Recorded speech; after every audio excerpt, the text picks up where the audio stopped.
할렐루야.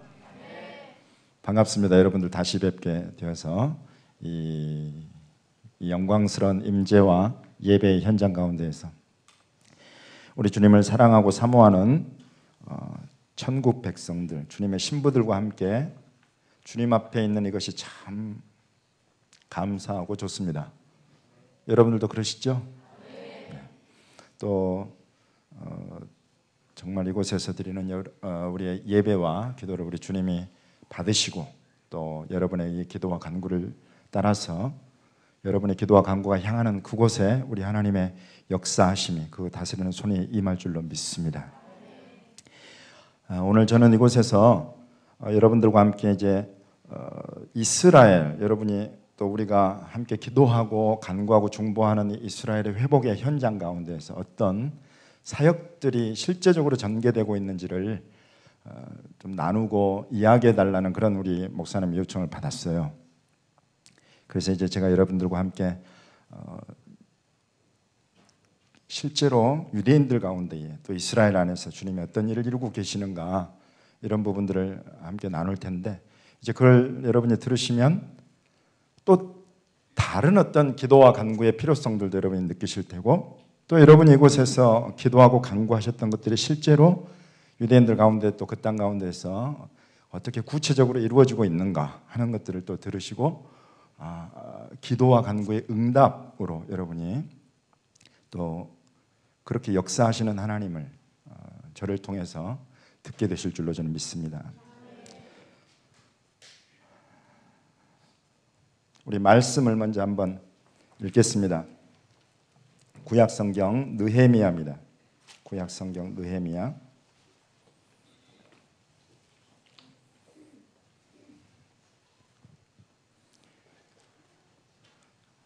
726, 727 이런 페이지에 있네요. 느헤미야 1장 1절에서부터 4절까지 말씀 함께 한번 한 목소리로 봉독하겠습니다. 느헤미야 1장 1절에서 4절까지 말씀 함께 봉독합니다. 하가랴의 아들 느헤미야의 말이라. 아닥사스다 왕 제20년 기슬르월에 내가 수산궁에 있는데 내 형제들 가운데 하나인 하나니가 두어 사람과 함께 유다에서 내게 이르렀기로 내가 그 사로잡힘을 면하고 남아있는 유다와 예루살렘 사람들의 형편을 물은즉 그들이 내게 이르되 사로잡힘을 면하고 남아있는 자들이 그 지방 거기에서 큰 환난을 당하고 능욕을 받으며 예루살렘 성은 허물어지고 성문들은 불탔다 하는지라. 내가 이 말을 듣고 앉아서 울고 수일 동안 슬퍼하며 하늘의 하나님 앞에 금식하며 기도하여. 아멘.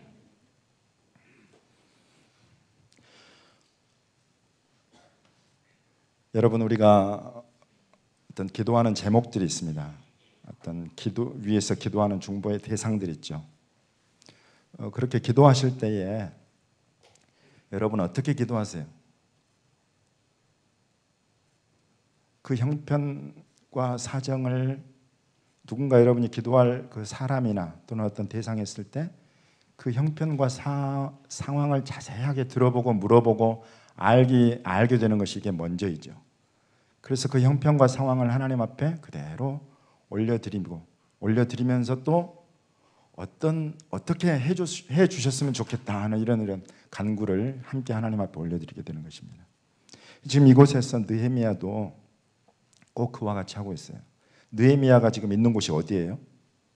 수산궁. 수산궁은 이스라엘에 있어요? 이스라엘 밖에 있어요? 이스라엘 밖에 있죠. 그래서 지금 바벨론 포로로 끌려간 그 현장에 이 사람은 있어요. 느헤미야는. 그곳에서 궁금한 것, 알고 싶은 게 뭐였어요? 예루살렘의 형편하고 예루살렘과 또 유다 백성들의 형편이 어떤지 이런 부분을 너무 알고 싶은 거예요. 그래서 지금 내 형제들 가운데 하나인 하나니가 두어 사람과 함께 유다에서 내게 왔다. 오자마자 이 사람이 느헤미야가 물어보는 거예요. 내가 그 사로잡힘을 면하고 남아있는 유다와 예루살렘 사람들의 형편을 물은즉. 그러니까 이제 이 사람들이 와가지고 이야기를 해줬어요. 뭐라고 이야기를 하냐면 큰 환난을 당하고 능욕을 받으며 예루살렘 성은 허물어지고 성문들은 불탔다. 이런 이야기를 했다.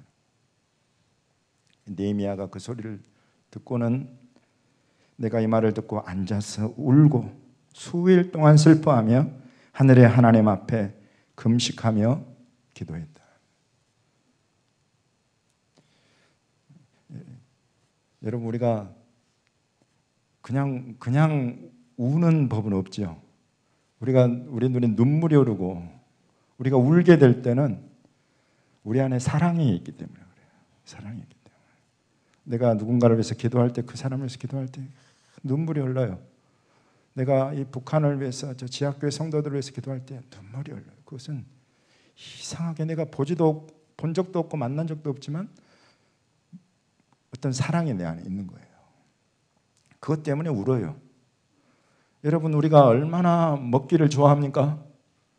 저는 선교지에 나가 있으면서요, 정말 한국에 한 번씩 들어오면 우리 한국은 천국이다, 먹거리 천국이다 싶어요. 얼마나 입에 맞고 맛있는 것들이 많은지 몰라요.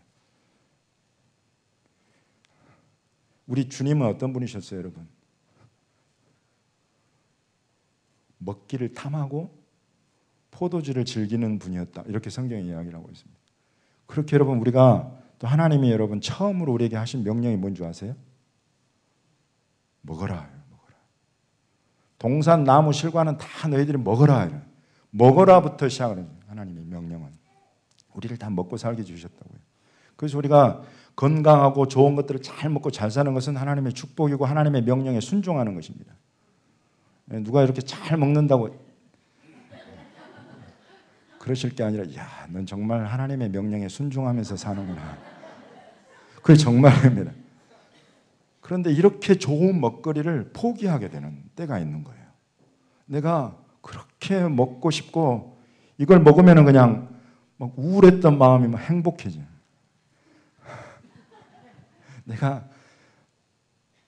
여러분, 정말 제가 영국에 가서 유대학 공부하려고 영국에 갔는데 그곳에서 제가 6개월 만에 아팠어요.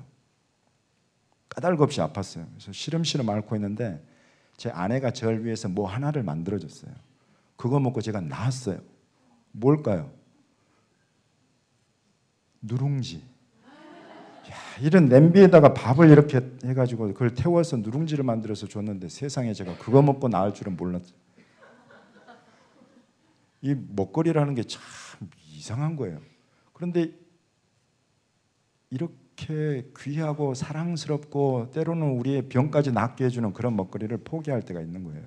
지금 여기에서 느헤미야가 그러는, 내가 이 말을 듣고 앉아서 울고 수일 동안 슬퍼하다가 끝내 하늘의 하나님 앞에 금식하면서 먹을 이 좋은 먹거리를 포기하게 되는 거예요.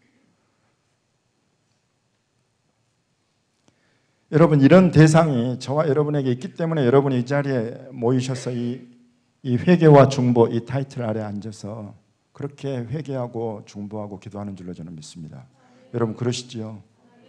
그 중에 지금 우리 오늘 마지막에도 기도했지만 이 예루살렘, 이 이스라엘, 여러분이 예루살렘과 이스라엘을 위해서 기도할 때 눈물이 나세요? 나시는 줄로 믿습니다. 또 눈물이 흐르시기를 바랍니다. 여러분, 이스라엘과 예루살렘을 위해서 기도할 때 내가 정말 금식해야 되겠다. 여러분, 이런 마음이 드세요? 그렇게 되기까지 가요. 금식, 내가 이 먹거리까지 포기하면서 내가 기도해야 되겠다. 이거는 정말 내 육신이 원하는 것이 아닌 거예요. 내 육신은 먹어야 되는 거예요. 근데 그 먹거리까지 포기하면서 내가 이스라엘과 예루살렘을 위해서 내가 뭔가 해야 되겠다. 이런 마음은 내 육신에서 주는 감동이 아니라 하늘의 감동인 줄로 믿습니다. 그래서 여러분, 앞으로는 이제 저와 여러분 모두 다 이런 사랑이 깊어지고 긍휼이 깊어져서 앉아서 울다가 내가 금식하면서 기도하고 나는 이런 사랑과 긍휼이 저와 여러분 위에 부어지기를 바라는 것입니다. 여러분, 이것이 사랑이에요. 울고 앉아서 울고 형편을 알아보고 묻고 듣고는 가슴 아파서 울고 그러다가 금식하고 기도하고 이런 것이 여러분 우리에게서 나지 않아요. 이스라엘이 뭐라고, 예루살렘이 뭐라고, 유대인이 뭐라고 저와 여러분이 그 소식을 막 알기 위해서 애를 쓰고 듣고는 가슴 아픈 소식이 있으면 울고 금식하고 어떻게 그럴 수가 있겠어요, 여러분? 저는 이스라엘 선교사로 지금까지 거의 20년 가까이를 주님의 부르심 가운데 살아오지만은요, 처음부터 결코 이런 마음이 들었던 게 아니에요. 이스라엘은 너무 멀어요. 예루살렘과 유대인은 너무 멀게 느껴지는 사람들, 나와 도대체 무슨 상관이 있는가 이 사람들이. 그런데 주님이 부르시니까 그때부터 그냥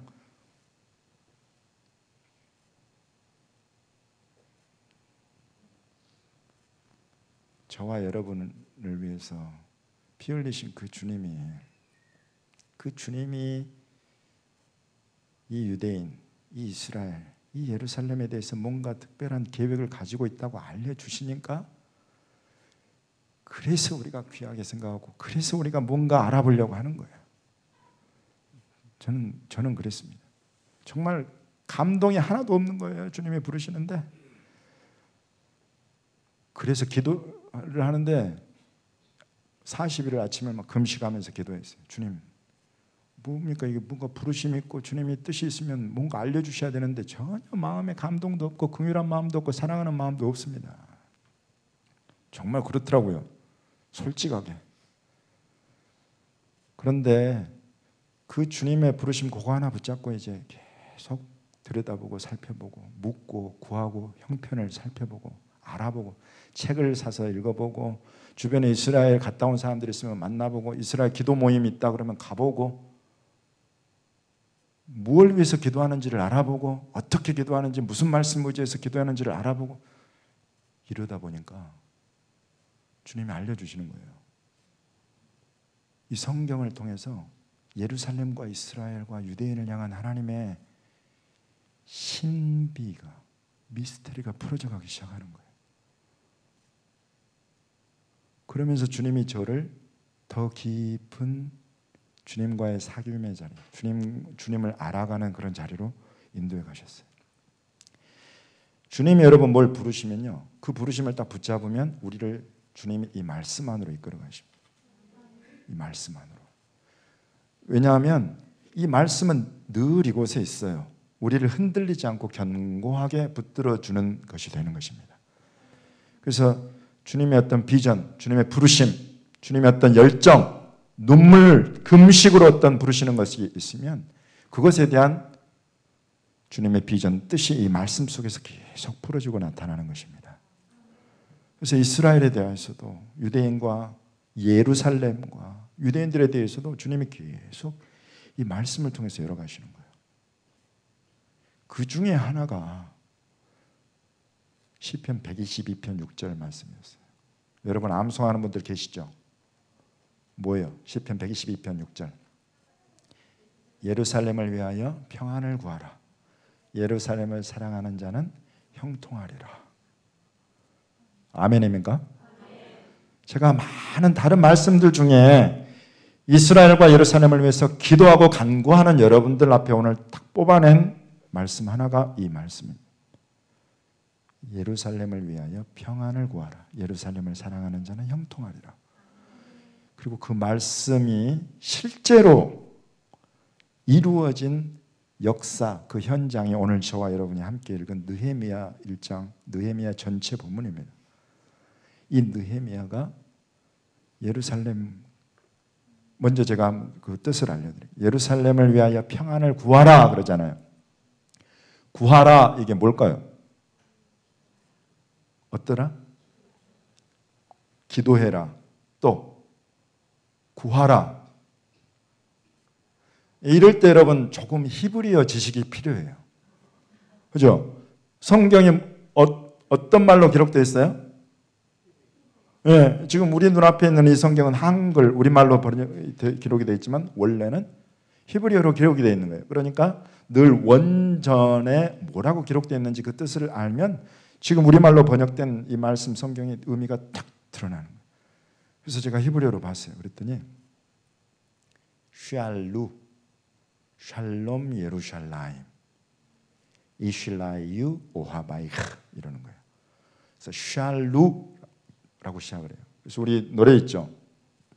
샬루 샬롬 예루샬라임 샬루 샬롬. 그럼 마치 샬롬하고 다 연결이 된 것 같아. 샬루도 샬롬하고 또 샬롬하고 예루샬라임하고 연결이 된 것 같아. 맞아요? 뒤에는 맞아요. 샬롬하고 예루샬라임은 연결이 돼 있어요. 그런데 앞에 있는 이 샬루는 달라요.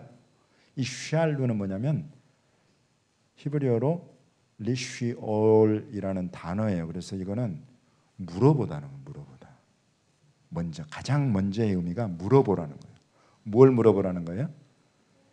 샬롬 예루샬라임, 예루살렘의 평안을, 예루살렘이 평안한지 어떤지 이걸 물어보라는 거예요. 누구한테 물어봐요? 누구한테 물어봐야지 잘할 수 있어요. 예루살렘의 소식을. 예루살렘에 사는 사람한테 물어보면 가장 정확하게 할 수 있죠. 사실 이 사람보다 더 정확하게 예루살렘의 샬롬에 대해서 우리에게 알려줄 수 있는 분은 하나님이세요. 하나님은 오늘도 그 예루살렘을 자기 눈동자와 같이 지켜보고 계시는 거예요. 그래서 그 하나님 앞에 여러분 기도하면서 물어보실 수도 있어요. 하나님과 굉장히 친하신 분은. 귀가 하나님께 열려가지고 하나님이 하시는 말씀을 잘 알아들을 수 있는 분들은 그렇게 물어보셔도 돼요. 그런데 우리가 일반적으로 그런데 훈련은 잘 안 되어 있기 때문에 우리가 가장 기본적으로 예루살렘에 사는 사람들한테 듣는 것이 가장 예루살렘의 형편을 잘 알 수 있는 거예요. 그래서 물어봐야 돼요. 예루살렘에 사는 사람들한테. 오늘날에는 우리 한국에서도 이 예루살렘에 직접 들어가서 살고 있는 분들이 계세요. 기도자들로, 전도자들로, 중보자들로. 그런 분들하고 컨택을 해가지고 지금 예루살렘 형편이 어떤지 페이스북을 통해서 막 수시로 올려오시는 분들도 계세요. 그렇게 알아보셔도 돼요. 그런데 또 여러분 중에 영어가 가능하신 분들은 예루살렘의 형편을 담은 영자 이스라엘 신문들이 있어요. 그래서 Ynet, 이것은 예디옷 아하로노트 그래갖고 이스라엘 최대 일간지, 그래서 여기에서 운영하는 인터넷 웹사이트예요. 거기 Ynet, 그리고 J-Post, 그래서 제루살렘 포스트. 요거는 아예 그냥 영어로 되어 있는 거죠. 이 Ynet, 예디옷 아하로노트라는 것은 히브리어, 원래 히브리어로 되어 있고 그 다음에 영어로 되어 있는데 이런 것들. 이스라엘 투데이, 또 하아레츠, 이런 이스라엘 신문들은 다 영자로 되어 있는 것들이, 혹시 여러분 중에 영어가, 또 요즘에 인터넷 웹사이트 그냥 번역 서비스를 해주잖아요. 지정을 해가지고 번역하면 아주 부드럽게 매끄럽게는 되지 않아도 무슨 내용들인지는 알려주는 서비스가 있어요. 그런 것들을 여러분이 들여다보시기만 해도 예루살렘의 형편을 정확하게 들을 수 있어요. 제가 왜 이스라엘 신문들을 소개를 했을까요? 우리나라 조선일보, 중앙일보, 또 경향신문, 또 한겨레 이런 데들도 국제면에 들어가면 이스라엘에 관한 소식들이 수시로 올라와요. 아주 굉장히 자주 빈번하게 업데이트 되지는 않더라고요. 그래도 올라오는데 이런 데는 미디어 어떤 이 세계 여론에 영향을 받은 그런 기사들이 많아요. 그래서 아예 이스라엘 직접의 이런 신문들을 여러분이 직접 살펴보실 수 있으면 예루살렘의 형편을 잘 알아들을 수가 있습니다. 보실 수가 있어요. 정확하게 예루살렘에서 어떤 일이 일어나는가.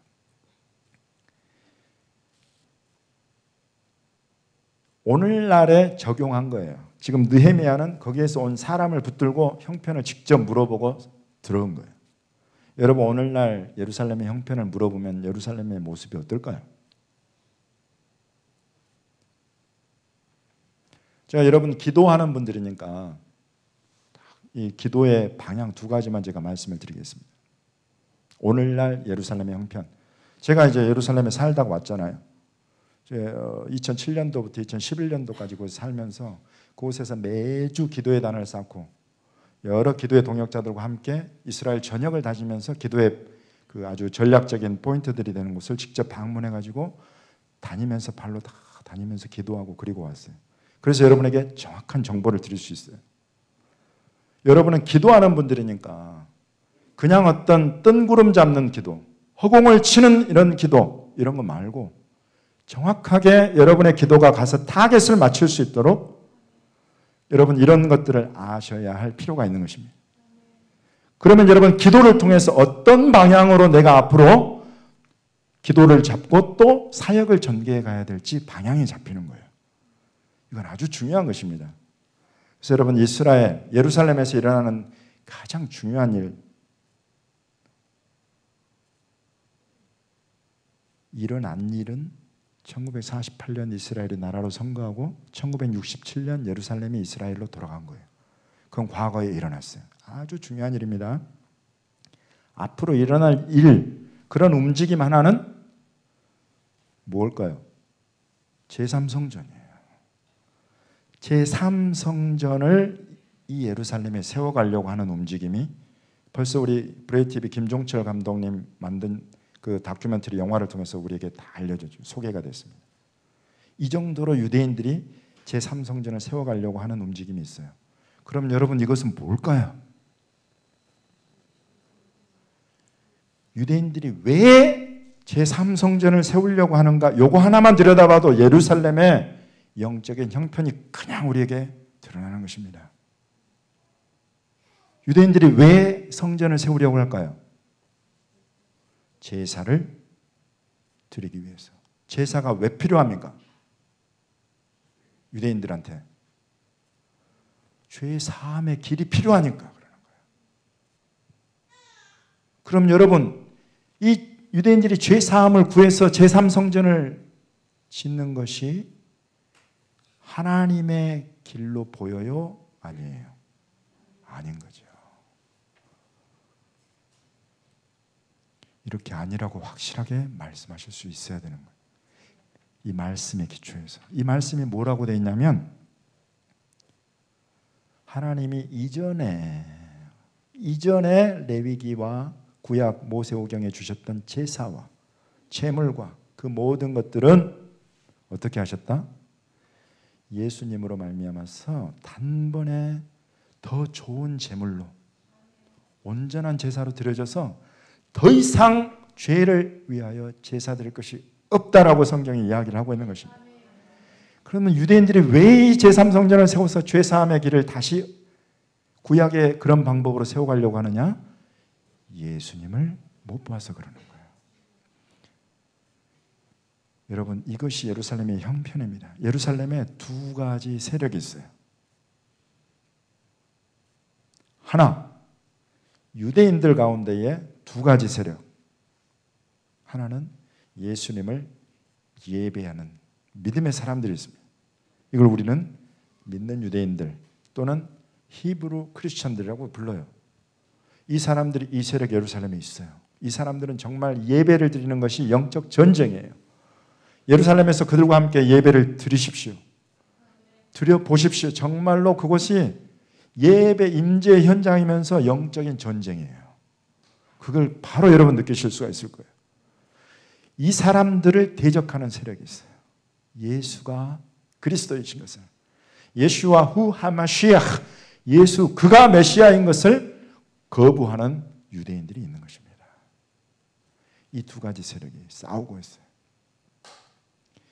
유대인들 가운데 이런 것과 더불어서 예루살렘에 있는 또 예루살렘을 두고 이방인들 가운데에도 두 가지 세력이 있어요. 하나는 예루살렘이 어떤 도시인가를 아는 사람들이에요. 이 사람들은 예루살렘에 대한 주권이, 통치권이, 왕권이 예수님께 있는 것을 믿고 인정하고 아는 사람들이에요. 이 사람들은 열방에서 이스라엘 예루살렘으로 들어가서 그곳에서 예수님을 예배하는 예배의 임재 자리를 만들어가는 사람들이에요. 이 예루살렘이 1967년에 이방인들이 밟다가 다시 이스라엘로 돌려주신 하나님의 그 구속사의 중심에 있는 것을 이해하는 사람들이에요. 이 사람들은. 그러면 이 예루살렘을 다시 나눠야 된다. 다시 이방인들에게 또는 어떤 다른 나라 민족에게 절반을 떼어서 나눠주자, 이런 소리를 할 수가 없게 되는 것입니다. 그런데 이방인들 가운데 그런 주장을 하는 사람들이 있어요. 예루살렘을 나누자. 절반을 나눠서 절반을 팔레스타인에게 주자. 아랍 사람들에게 주자. 이런 주장을 하는. 여러분, 이것은 일견 보기에 굉장히 평화주의자들의 주장 같고 또 굉장히 긍휼을 추구하는 사람들의 주장 같지만 알고 보면 우리 하나님의 뜻을 정면으로 대적하고 있는 것입니다. 이런 것이 어디에 있어요? 말씀 속에 있는 거예요. 예루살렘은 누구의 성이라고 예수님이 그러세요? 큰 임금의 성이다. 이 예루살렘은. 아까 제가 샬롬 예루살렘에서 샬롬하고 예루살렘은 연결되어 있다고 그랬죠. 예루살렘을 의미를 살펴보면 이르라는 도시하고 샬롬이라는 이 단어가 합성된 거예요. 그래서 평화의 도시예요. 이곳을 하나님이 택해서 자기 이름을 두고 이곳을 하나님이 택해서 자기 집을 지으셨어요. 그리고 하나님의 구속사의 경륜 가운데서 그 집을 허물기도 하고 예루살렘 밖에 온통 모든 것을 주님이 이 임재의 현장으로 새롭게 세워 오셨지만은 그래도 이 예루살렘은 그 주권과 통치권은 하늘의 하나님께 있다. 이것을 예수님이 가르치신 거예요. 그런 예수님의 뜻, 그런 하나님의 구속사 가운데서 이 예루살렘이 분할되어서 또는 이방인의 발에 밟히다가 1967년에 이스라엘로 완전히 그 통치권이 돌아간 거예요. 그러면 이것은 예수님의 예언의 성취인 것입니다. 이방인의 때가 차기까지 이방인의 발에 밟힐 것이다. 예루살렘은 앞으로. 그 예수님의 예언의 성취인 거예요. 그런데 지금 열방이 정면으로 이 예수님의 말씀을 대적하기 시작을 해요. 심지어는 이제 미국마저도.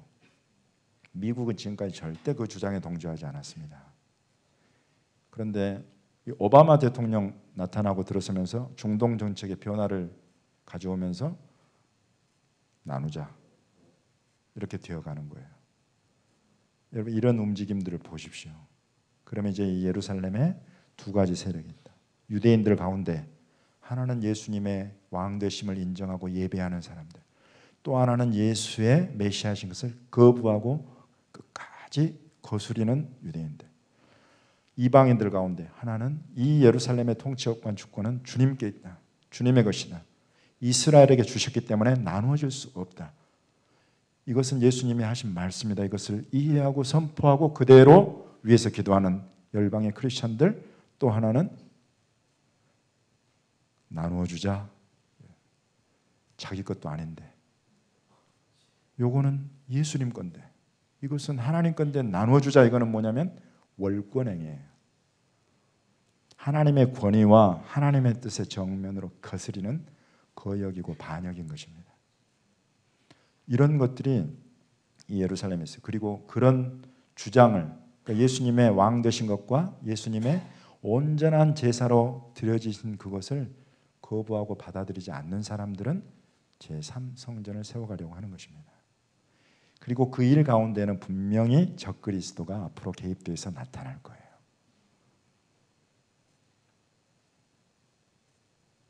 가짜 그리스도, 내가 그리스도라는 거예요.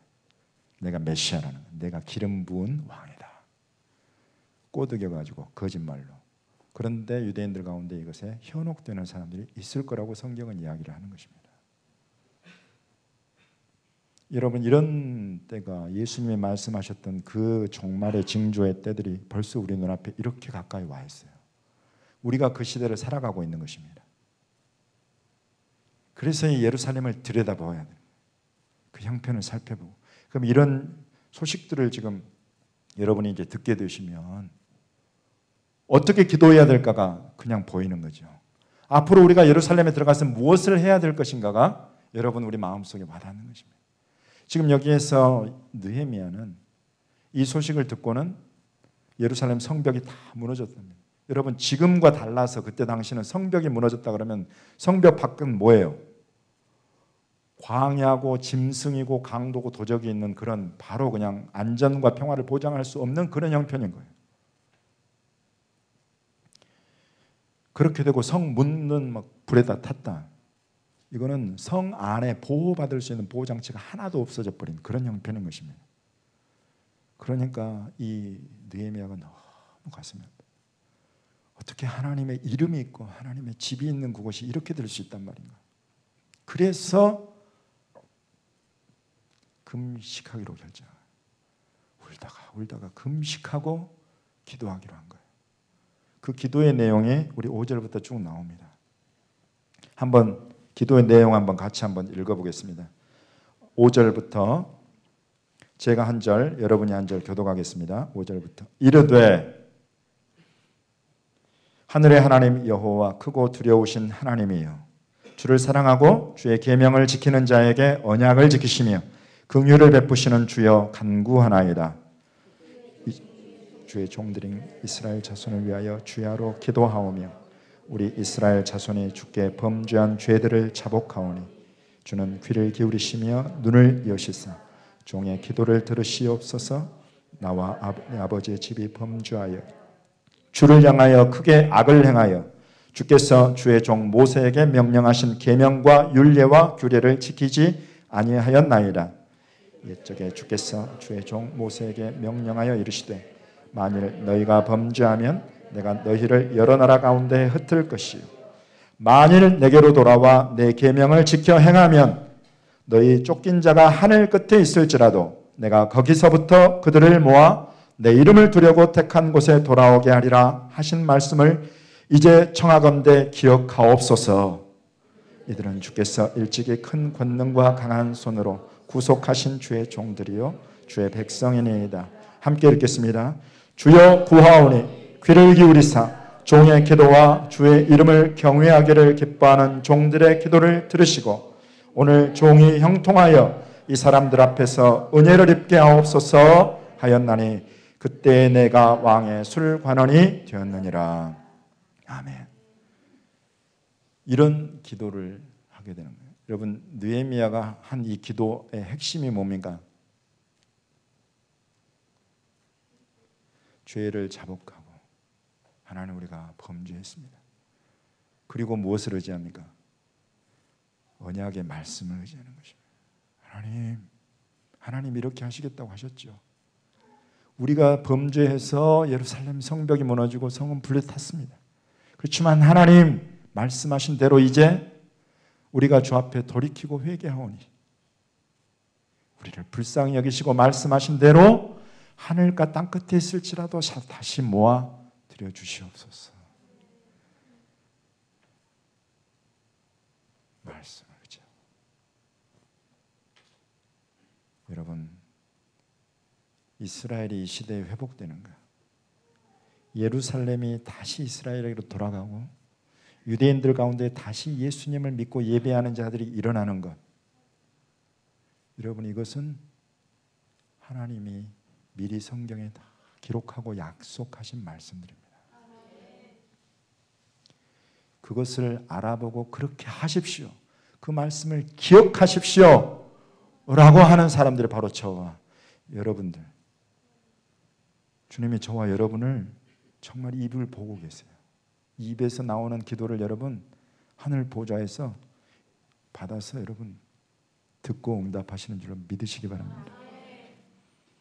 기억하십시오.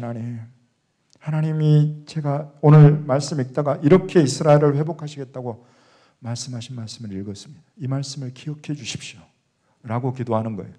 대표적으로 지금 이곳에서 느헤미야가 한 것은 다 쫓아내 보냈을지라도 다시 모아드려 주십시오. 이 시대에 일어나고 있는 이 움직임을 우리가 뭐라고 그래요, 여러분?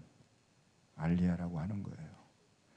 이때 느헤미야의 기도에 주님이 응답하셨습니까? 안 하셨습니까? 응답하셨죠. 그 응답하신 그 구체적인 하나하나의 보고가 이 느헤미야서입니다. 이 기도를 한 느헤미야를 주님이 그대로 기름 부어서 쓰십니다. 느헤미야를 이스라엘로 다시 돌려보내시는 거예요. 그리고 느헤미야로 말미암아서 이렇게 눈물로 금식했던 그 기도의 응답에 느헤미야를 바로 그 응답이 되게 하시는 것입니다.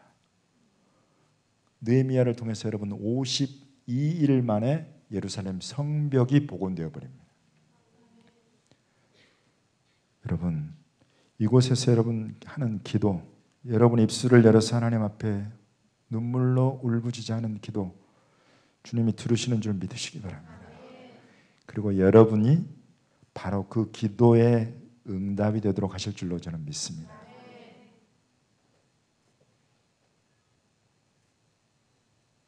그래서 여러분, 우리 새노래교회에서 5월 달에 이스라엘 들어가시죠?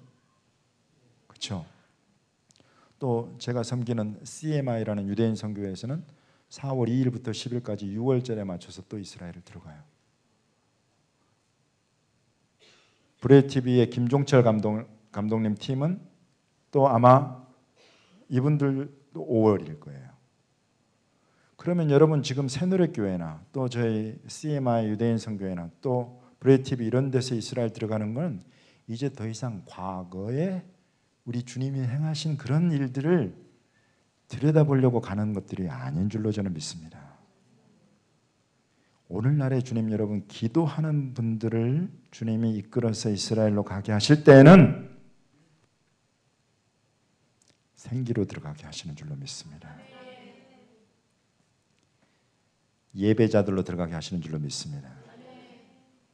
여러분, 이 이스라엘이, 이 예루살렘에 가장 필요한 것이 지금 예수님의 이름입니다. 예수님의 이름을 높이는 예배입니다. 이스라엘의 왕, 이스라엘의 메시아인 이 예수님을 이스라엘에서 열방에 들어가 가지고 그곳에서 예배하고 높일 때에 여러분 이스라엘의 영적인 변화가 일어나는 것입니다. 52일 만에 성벽이 세워지는 것 일도 아닙니다. 여러분이 그곳에 들어가서 생기로 들어가서 예배자로 들어가서 예수님의 이름을 높이고 예배할 때 이사야가 예언한 임마누엘의 펴는 날개가 이스라엘 전역을 덮으시는 것입니다. 임마누엘의 펴는 날개, 하나님이 우리와 함께 하신다. 그 펴는 날개가 이스라엘 전역을 덮으신다. 그것이 무엇을 의미합니까, 여러분? 이것은 그렇게 척박한 땅에 예수 그리스도 복음이, 예수 그리스도 이름의 권세와 영광이, 오늘 여러분 이곳에서 높이고 찬송한 우리 주 예수님의 영광이 여러분이 들어가서 예배하고 선포할 때에 이스라엘 전역을 덮게 된다는 뜻입니다. 그럴 때에 여러분이 이 강팍하고 이 척박한 이스라엘 땅에 전도의 문이 열려요. 전도의 문이 열립니다. 예수님의 이름이 권세와 능력으로 선포돼요.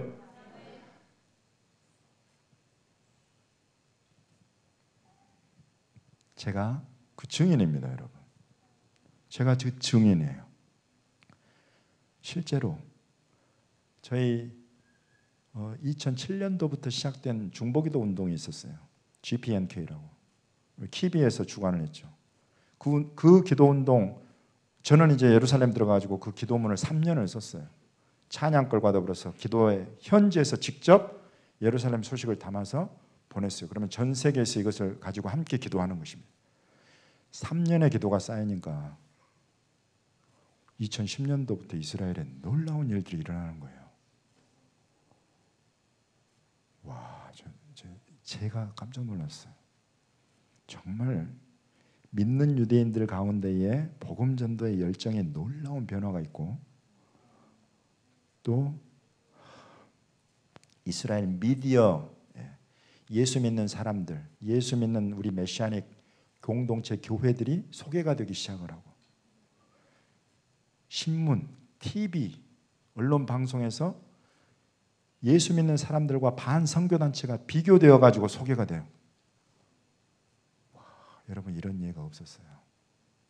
그러면서 우리 4가정이 있었어요. 선교사 4가정이 있었는데 이 4가정이 돌아다니면서 이스라엘 전역에서 예배하고 그러는데 예배할 때마다 주님이 전도의 문을 열어주시는 거예요. 그 전까지 우리는 두려움 가운데 있었습니다. 복음 전하다가 사진 찍히면 추방당한대. 이런 속삭임들이 우리 안에 굉장히 컸었어요. 근데 이런 것들이 산산조각이 나서 깨어져 나가고 담대하게 나가서 예배하고 예배하고 있는데 막 사람들이, 유대인들이 모여들어요. 지금 6월절에 저희가 가는 이유는 6월절에 유대인들이 야영장에 그렇게 많이 나가요. 텐트 치고. 우리가 직접 텐트를 들고 야영지로 갔어요. 가가지고 우리가 유대인들을 초대를 해가지고 복음을 전하자 이런 생각이었는데 웬걸? 유대인들이 우리를 초대를 해요. 이따 저녁에 우리 캠프파이어 하는데 우리 같이 둘러앉아서 음식 먹으면서 교제하자. 땡큐지 뭐. 우리 4가정이 나갔는데 4가정이 형제 자매들이 이남이자가 나온 거예요. 그래서 우리하고 만나가지고 이 친구들하고 밤에 3시간 동안을 히브리 찬양 부르고 노래 부르고 알리야 현장에서 우리가 유대인들을 만났던 이야기 해주고 우리가 왜 이곳에 와서 예배하는지, 우리 주님이 바로 너희들의 메시아다, 예수님에 대해서 소개를 하고, 그때 이스라엘에 있었던 끔찍한 사건이 있었어요. 아랍인들이 그 유대인들 집을 쳐들어가 가지고 막 입에 담기 어려운 3개월 된 아이의 목에다가 칼을 꽂는 막 그런 일들이 있었어요. 그런 우리가 얼마나 죄인이냐. 예수 그리스도께서 바로 이 죄를 없이 하려고 오셨다. 여러분 정말 그런 전도의 문이 열리는 거예요. 불가능한 것 같은 일들이 우리 눈앞에 열리더라고요. 여러분 지금 이곳에서 기도하시고, 여러분 기도하시는 분들이 계속 이 예루살렘 형편을 살펴보고 이해하고 말씀을 통해서 하나님이 어떻게 행하실 것에 대한 것들이 여러분 눈앞에 드러나면 드러날수록 그것을 놓고 하나님 앞에 올려드리면서 기억해 주십시오 하나님 할 때에, 또 그런 분들이 이스라엘로 들어가게 되면 이스라엘 전역을 예배와 기도로 덮을 때 예수 그리스도 복음 전도의 문이 열리는 것입니다. 여러분 저는 알리야의 현장에서 직접 유대인들을 만나서 섬겼습니다. 그래서 뭐 우리 블라디보스톡, 사할린, 하바롭스크 이런 데부터 해가지고 모스크바, 브리안스크, 또 그 체르노빌에 있었던 우크라이나 접경 지역 이런 데를 다 찾아가가지고, 여러분 그런 데 가면요 화장실이 옛날 70년대 재래식 화장실이에요. 뭐 그런 데 유대인들 또 교회를 방문해서 유대인들을 찾고 만나요. 그리고 그들에게 지금 하나님이 너희를 다시 찾고 계신다. 느헤미야가 했던 기도처럼 이제는 하나님이 너희를 다시 불러 모으시는 때다. 이게 여러분 알리야 사역이에요.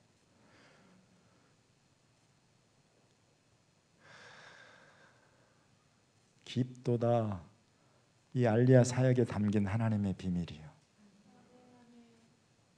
그 지혜와 계시가 얼마나 깊은지 그 현장을 다니고 그리고 다니고 와가지고 제가 이 말씀 속에서 본 내가 도대체 무슨 짓을 한 거야 깨닫게 된 말씀 속에서의 이 비밀들이 너무 깊고 놀라웠어요. 그 알리야는 다름 아닌 하나님이 쫓아냈다가 다시 불러 모으시는 거예요. 이걸 알리야예요. 쫓아냈다가 다시 모으시고, 쫓아냈다가 다시 모으시고. 여러분 이게 어디서부터 시작된 줄 아세요?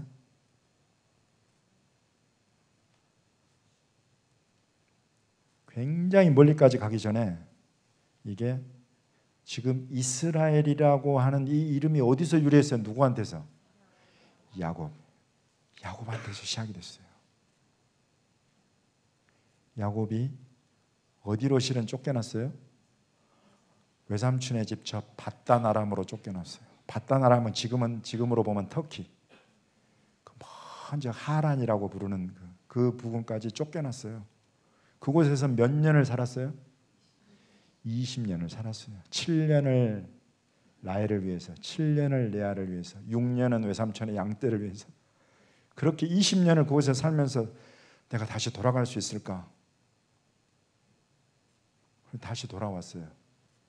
그것은 무엇 때문이냐면 하나님이 그를 그 땅에서 나가게 하실 때, 내보내실 때 내가 반드시 너와 함께해서 너를 다시 이 땅으로 돌아오게 하겠다. 야곱이 돌아온 이것은 다름 아닌 하나님의 약속의 성취예요. 20년 만에 그가 큰 때를 이끌고 돌아왔어요. 그곳에서 이 아이가 끝났으면 야곱으로 봐서는 정말 좋았을 텐데 야곱이 또 어디로 또 갔어요? 이집트로 또 가게 된 거예요. 그 사이에 있는 중요한 인물이 누구예요? 요셉이에요. 요셉을 형들이 팔아가지고 이집트로. 그래서 이집트 끝내 그곳까지 야곱이 다시 또 가요. 그곳에서 몇 년 지냈어요. 이제 이스라엘과 그 후손들이 430년을 그곳에 지내게 된 거예요. 그리고 다시 돌아와요. 모세와 여호수아를 통해서. 그리고 그 땅에 살아요. 다시 또 쫓겨나요. 어디로 쫓겨났어요? 시리아, 아수르로 쫓겨나고 또 바벨론으로 쫓겨나고. 그리고 하나님이 또 다시 느헤미야의 기도를 들으시고 또 다니엘의 기도를 들으시고 70년 만에 다시 또 모아들이세요. 그리고 잘 살았어요. 잘 살다가 또 쫓겨나요. 언제? 예수님을 거절했을 때. 그리고는 몇 년이 지났어요? 2000년이 지난 거예요. 우리는 그래서 이제 끝난 줄 알았어요. 이스라엘이 20년, 430년, 70년 하나님도 이 정도면 다 하셨겠지 생각을 한 거예요. 설마 그것이 2000년이 되리라고 누가 생각을 했겠어요? 그리고 2000년 동안 하나님이 잊지 않았다는 것을 누가 할 수 있었겠어요? 아무도 몰랐어요. 오직 하나님의 깊은 것을 통달하시는 성령께서만이 아신 거예요. 그래서 성령의 사람들은 그것을 깨닫게 됐어요. 그런 성령의 사람들이 누가 있었냐면 영국에서는 리즈 하월즈가 있었어요. 기도의 사람. 그래서 그 사람 2차 대전 때에 하나님이 다시 이스라엘을 2000년 만에 나라로 다시 세워주신단다. 얘들아 이것을 위해서 기도하자고 그 학교 전체에 이걸 공포를 하고 기도 요청을 했어요. 학교에서 다들 리즈 하월즈 이제 물러날 때가 됐는가벼. 어떻게 그런 일이 있을 수 있는 거예요? 근데 그런 일이 일어난 거예요. 1948년에. 그러더니 60만이 돌아와. 200만이 돌아와. 지금 630만 명의 이스라엘에 살고 있어요. 유대인들이. 아직도 돌아오지 않은 유대인들 대략 600~700만 명. 많게는 1000만 명까지도 잡아요. 아직도 남아있는데 그 중에 가장 많이 남아있는 데가 미국. 미국에 지금 공식 비공개 통계로 거의 600만 가까이 있다. 500만에서 600만 사이로 봐요. 여러분 그래서 김철기 목사님이 지금 미국 가신 줄로 저는 믿습니다.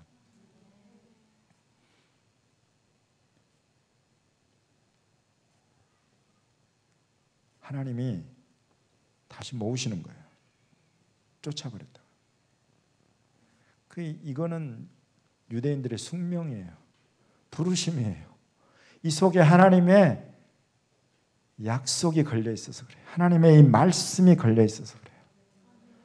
그리고 그 말씀이 지금 이 시대에 이루어지는 것을 통해서 주님이 누구에게 하나님이 하나님이신 것을 나타내겠다고 하시냐면 저와 여러분, 열방이 이것을 보고 내가 하나님인 것을 알게 될 거다 그러는 거예요. 이 시대에 2000년 만에 이스라엘이 나라로 서고 그 땅으로 돌아오고 예루살렘이 다시 이스라엘로 돌아가고 유대인들이 눈을 열어서 다시 예수님을 보는 이것을 보고 와! 이 하나님이 나의 하나님이구나.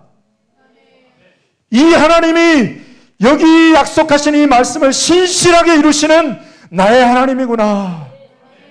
찬송하게 될 거라는 것입니다.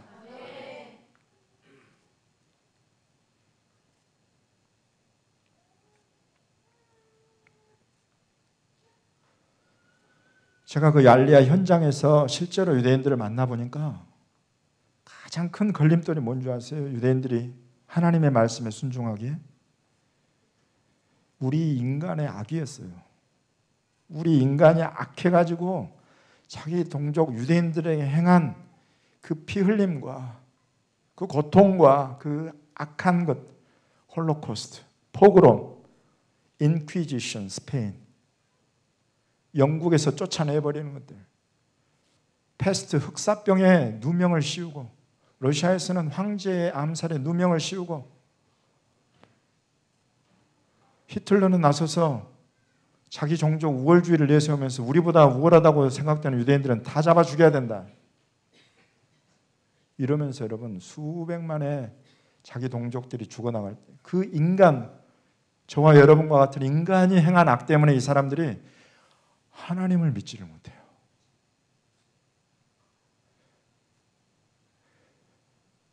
하나님이 자기들의 하나님이었다면 이때 하나님 어디 계셨느냐는 거예요.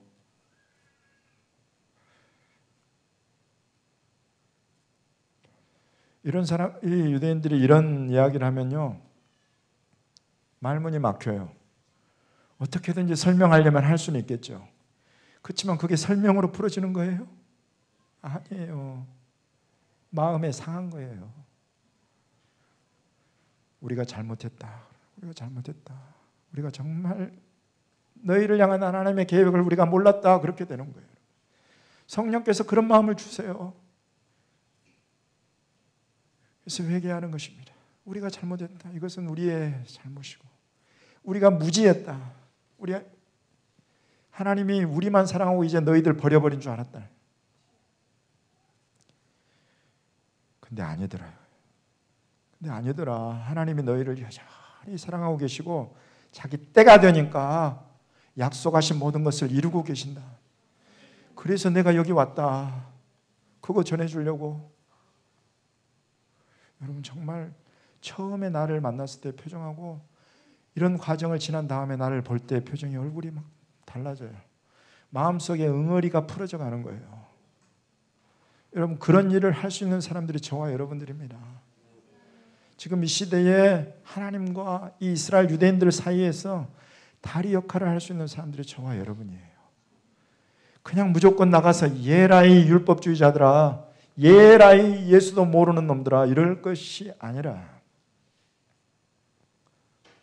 그들을 향한 하나님의 긍휼과 로마서 9장에서 11장에 기록된 하나님의 그 구속사의 계획하심, 유대인으로 말미암아 이방인을 구원하시고 이제 이 시대에 이방인들로 말미암아 유대인을 구원하기 원하시는 하나님의 그 뜻을 여러분, 저와 여러분 모두가, 우리 대한민국 교회가, 세계 열방의 교회가 다 이것을 볼 수 있게 하시기를 바랍니다. 여러분 이런 기도와 이런 말씀 속에서 이해를 가진 여러분들이 이스라엘에 들어가서 예배하십시오. 전략적인 포인트들이 되는 중요한 거점들이 있어요. 그런 데들을 밟고 그곳에서 예배하고 주의 이름을 선포하십시오. 그럴 때 이스라엘이 실제로 임마누엘의 펴는 날개가 이스라엘 전역을 덮으시는 줄로 저는 믿습니다.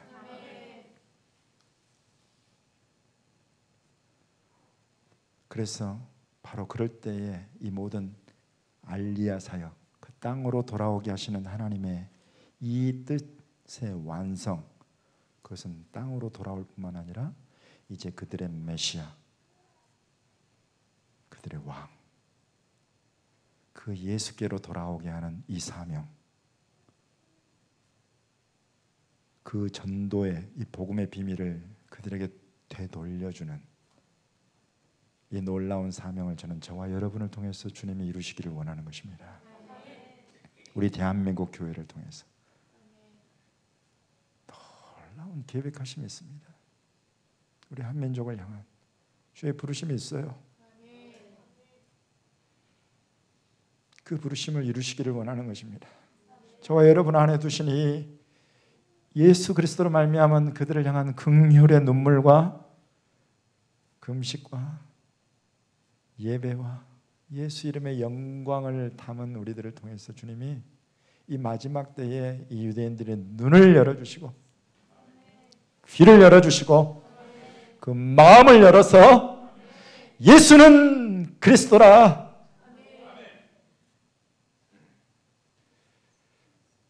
그 놀라운 우리 하나님의 이 마지막 때의 계획, 이 구속사의 마지막 때의 Great Commission, 유대인들을 향한 이 놀라운 위임을 우리가 우리 몸을 들여서 이루어드리는 놀라운 축복, 그 축복이 이곳에서 기도의 단을 쌓는 저와 여러분을 통해서 대한민국 교회가 통째로 드려지고 북한이 회복되어서 북한이 주께로 드려져서 이 이스라엘 유대인들이 주께로 돌아오는 놀라운 날을 보게 하실 주님을 찬송하고 높여드립니다.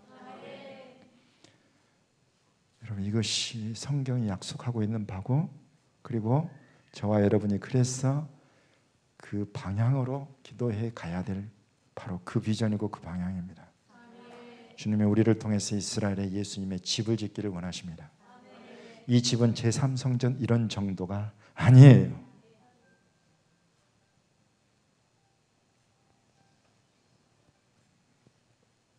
끝났다고. 네, 그만해도 될 것 같아요. 정말 오늘 짧은 시간이었지만은 이 느헤미야가 한 이 모범입니다. 이것은 계속 예루살렘의 형편을 여러분 들여다보십시오. 여러분, 우리가 다 아는 것 같지만 결코 그렇지 않아요. 주님 앞에 겸비한 마음을 가지십시오. 성경을 들여다보시고 또 미리 열어주신 주의 종들, 지혜와 계시의 영으로 열어주신 주의 종들의 소리를 들으십시오. 또 연관된 여러 책들을 살펴보시고, 또 아까 제가 말씀드린 이스라엘, 예루살렘의 소식을 전해줄 수 있는 그런 여러 가지 다양한 루트들을 개발하십시오. 그래서 정확하게 팩트를 잡으시고, 그리고 이 약속의 말씀을 잡으십시오. 그래서 여러분, 이 말씀을 기억해 주십시오. 이 형편을 주님 받아주십시오. 그렇게 우리가 기도하고 선포해 갈 때 저와 여러분 정말로 이스라엘 현장에서 혹은 이곳에서 유대인들을 우리 하나님 앞에 거룩한 예물로 올려드리는 제사장들이 될 줄로 믿습니다. 기도하겠습니다.